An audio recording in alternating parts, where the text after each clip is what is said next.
Heron's formula basically use होता है to calculate the area of triangle.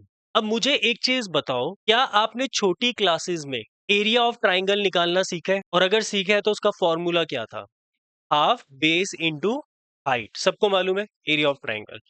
Okay, तो यहां पर ना मैं एक चीज लिख रहा हूं। मेरा ट्राइंगल है, ठीक है, इसकी ये हाइट दी हुई है 3 सेंटीमीटर और एक साइड दी हुई है 10 सेंटीमीटर। मुझे इसका एरिया निकालना है, तो इसका फॉर्मूला के अकॉर्डिंगली मैं वैल्यूज पुट करूंगा। Half base into height, equilateral नहीं है, रैंडम स्केल एंड ट्राइंगल है। कोई तो बताओ बेस, अच्छा हाइट बता दो 3। अच्छा मैं अब ऐसा बताता हूँ, ये है, अब बोलो इसका एरिया। अब बताओ इसका बेस कितना है? 10 और हाइट कितनी है?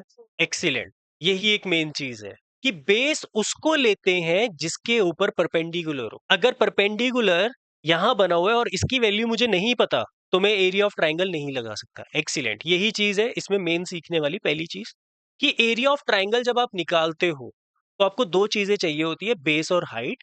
और हाइट वो परपेंडिकुलर होता है जिसका बेस के ऊपर बने। तो अगर ये 4 है और ये 10 है, तो मेरा एरिया हाफ 10 into 4 होगा, विच इज 20। समझ रहे हो बात मेरी? तो बस इतनी चीज है। सपोज ये मेरे को 40/3 दिया हुआ था बेस, तो अब बताओ इसका एरिया क्या होगा? Half base into height. तो अब इसका, हाँ, एरिया सेम रहेगा अगर ट्राइंगल सेम है, मतलब हाइट और बेस में फर्क आ जाएगा। समझ रहे हो मेरी बात? तो बेस उसको लेते हैं जिसके ऊपर परपेंडिकुलर होता है, और ये बहुत इंपॉर्टेंट चीज है, ये आपको मालूम होनी चाहिए। डन है ये वाली चीज? और अगर अगर बाई चांस मुझे इसका बेस दे दिया 10 सेंटीमीटर और मुझे बोलता है इसकी हाइट बताओ कितनी होगी, क्या आपको अब ट्राइंगल का एरिया पता है? क्या है एरिया ऑफ ट्राइंगल? 20। और ये किसके इक्वल होता है? Half base into height. तो 20 किसके इक्वल होगा? Half base. बेस कितना लोगे? 10। और हाइट इस बार मुझे क्या है? निकालनी है। तो हाइट कितनी आ जाएगी? 4 सेंटीमीटर। समझ रही वाली बात है? तो बस ये कुछ चीजें छोटी छोटी है, ये क्लास छोटी वाली क्लासेस से अकॉर्डिंग है, ये मुझे मालूम होना चाहिए कि एरिया ऑफ ट्राइंगल को निकालने का फॉर्मूला छोटी क्लासेस में हमने सीखा है। सपोज ये साइड ए, ये बी और ये सी है और ये H1 है, तो हाफ बेस इंटू हाइट। और अगर सपोज ये हाइट H2 है, ठीक है, तो क्या होगा इसका एरिया? हाफ बेस मेरा सी है और हाइट मेरी H2 है। और अगर सपोज ये हाइट है H3, तो अब इसका एरिया क्या हो सकता है? Half base into H3। और तीनों में एरिया सेम आएगा या डिफरेंट आएगा? डन है ये वाली चीज? इसमें किसी को प्रॉब्लम तो नहीं है? ठीक है, चलो शाबाश। जहन बेटा, प्रॉब्लम पता है क्या है बेटा? प्रॉब्लम ये है कि मुझे हाइट ही नहीं गिवन, और सिर्फ मुझे क्या गिवन है? साइड्स। और उस सिचुएशन में एरिया निकालना है, और उस सिचुएशन में एरिया निकालने के लिए जो हम तरीका यूज करेंगे, दैट इज हिरॉन्स फॉर्मूला। तो उस केस में हिरॉन्स फॉर्मूला लगाएंगे। और हिरॉन्स फॉर्मूला कैसे लगाएंगे? आप सबसे पहले यहां पर निकालते हो सेमी पेरीमीटर। पेरीमीटर का मतलब क्या होता है बेटा? बाउंड्रीज का sum of all side. Perimeter का मतलब ये होता है ना a plus B plus C. तो सेमी पेरीमीटर का मतलब क्या होगा? a plus B plus C upon 2। तो आपको जब भी ये क्वेश्चन करना है, तो आपको पहला स्टेप में क्या फाइंड करना है? Semi perimeter. ठीक है, a plus B plus C upon 2 सब निकाल लोगे सेमी पेरीमीटर। उसके बाद आपको एरिया निकालना है। तो एरिया ऑफ ट्राइंगल बहुत सिंपल है, अंडर द रूट पहले लिखना है s इंटू एस माइनस ए। ये वाली जो साइड है उसको सेमी पेरीमीटर से माइनस कर दोगे, s minus B. S semi perimeter, s into S, पहले s लिखोगे, s की जो भी वैल्यू होगी, फिर उसके बाद s माइनस ए करने पे जो आंसर आएगा वो लिखोगे, s माइनस बी करने पे जो आंसर आएगा वो लिखोगे, एंड लास्ट s माइनस सी जो आएगा वो लिखोगे। That is area of triangle, Heron's formula. समझ आई ये वाली चीज? और मुझे एक चीज बताओ, जब भी एरिया होता है, एरिया के यूनिट्स कैसे होते हैं? Metre square, centimetre square, decimetre square, kilometre square, हमेशा क्या होते हैं? Square, unit square. ठीक है, ये याद रखना, एरिया के यूनिट्स हमेशा क्या होते हैं? यूनिट। देखो यहां पर ना मुझे एक चीज बताओ, पेरीमीटर के यूनिट्स मालूम है क्या होते हैं? मीटर, सेंटीमीटर, स्क्वायर तो नहीं आता उसमें। ओके, तो इसके यूनिट्स मीटर होते हैं सपोज। तो इसका यूनिट मीटर आएगा, माइनस करने पे एक और यूनिट मीटर आएगा, मतलब एक वैल्यू आएगी, माइनस माइनस करोगे, जैसे 10 माइनस 3 करोगे 7 आए, तो 7 मीटर ही होगा ना उसके अंदर, मीटर स्क्वायर तो नहीं होगा। माइनस करने पे स्क्वायर नहीं बनता, मल्टीप्लाई करने पे बनता है। इसका भी मीटर होगा और इसका भी मीटर होगा, तो कितनी बार मीटर आ रहा है? अंडर रूट से जब हटाओगे तो कितनी रह जाएंगे?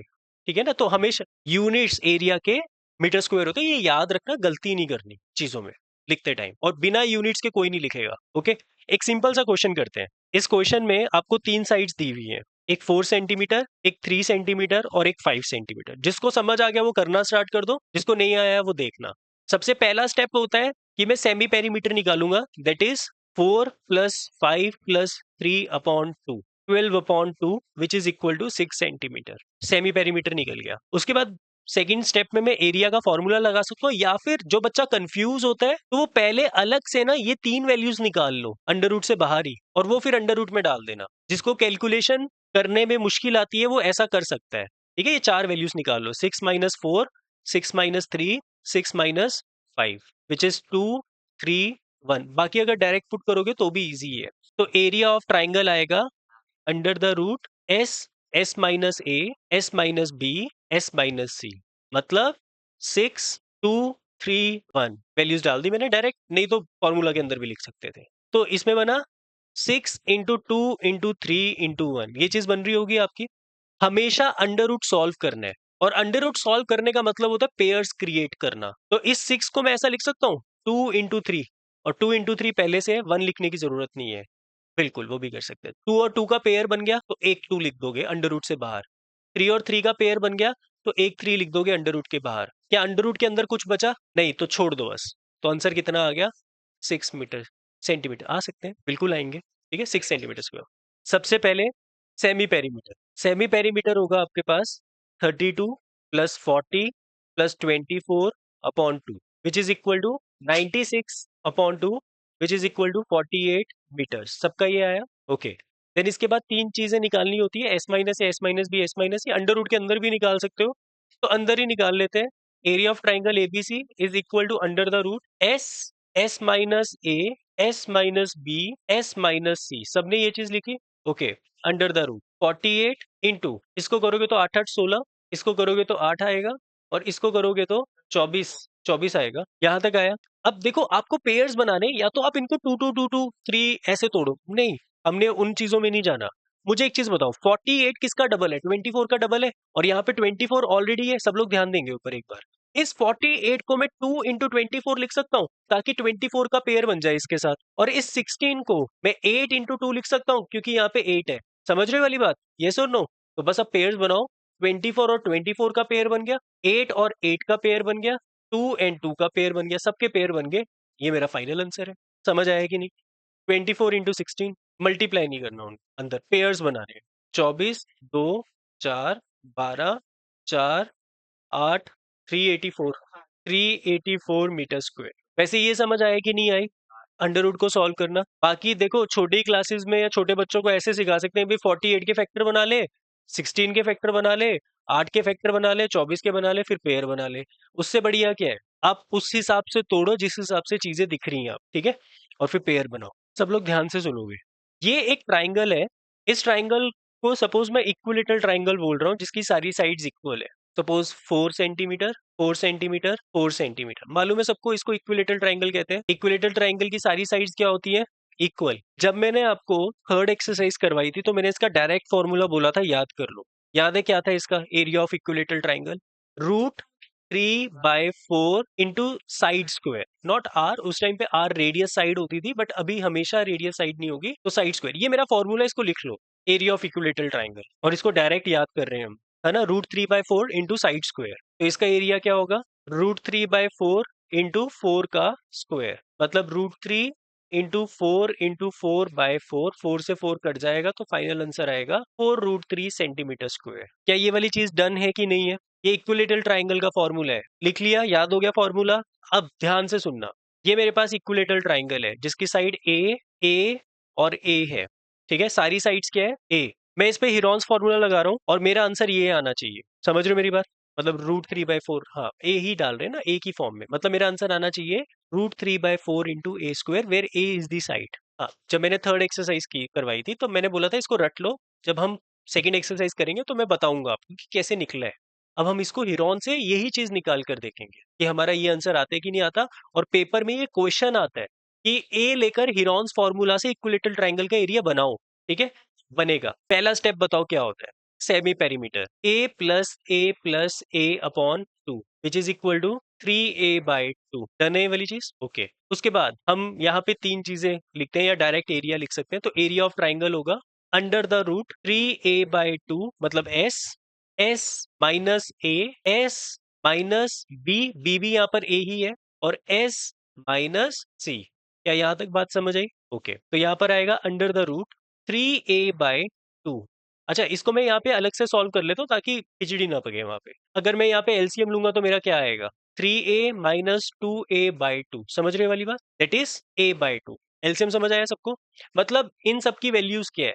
a/2, a/2, a/2। डन है ये वाली चीज? ओके, अब मैं ना इसको ऐसे लिख रहा हूँ। देखो ये ऐसे है, 3a/2 है। क्या मैं इसको ऐसे लिख सकता हूँ? 3 इंटू a/2 लिख सकता हूँ कि नहीं लिख सकता? तो मैं इसको ऐसे लिख रहा हूँ, 3 इंटू a/2, a/2, a/2 और a/2। पेयर्स बनाते हैं, इसका पेयर बन गया और इसका पेयर बन गया। तो कितने a/2 बाहर आ गए? 2 आ जाएंगे। तो एक a/2 और एक और a/2। अंदर क्या रह गया? √3। तो आंसर क्या आया? √3a² / 4। क्या यही होता है हमारा एरिया ऑफ इक्विलेटरल ट्राइंगल? हाँ, ये आती है एग्जाम में। पेयर जब बनते हैं तो अंडर रूट से वो बाहर आ जाते हैं ना, विदाउट रूट आते हैं, 2 का 1 बन जाता है ना। डन हुई वाली चीज? क्वेश्चन ये होगा, find the area of equilateral triangle with side a units using Heron's formula. बोल देगा, नहीं बोलेगा तो भी हीरोन्स ही यूज करना है। आपको बोलते हैं find the area of triangle with its sides, given sides. मुझे 2 साइड्स दी है, एक की 8 सेंटीमीटर है और एक की 11 सेंटीमीटर है, और एक बता ही नहीं रहा। बट मुझे क्या बता रहा है? इसका पेरीमीटर। और आपको पता है पेरीमीटर होता क्या है? सम ऑफ ऑल साइड्स। तो बस सारी साइड्स को ऐड करके इक्वल टू 32 लिखोगे तो वहां से थर्ड साइड आ जाएगी। मेरी बात समझ रहे हो? Perimeter that is 8 + 11 + x is equal to 32। तो 19 + x is equal to 32। x is equal to 32 - 19 which is equal to 13 centimetre. तो थर्ड साइड आ गई आपकी 13। अब उसके बाद नॉर्मल हीरोन्स फॉर्मूला से एरिया निकाल लो। वो तो सब कुछ कर ही लो, नॉर्मल हीरोन्स फॉर्मूला लगा दो ना, स्टेप्स।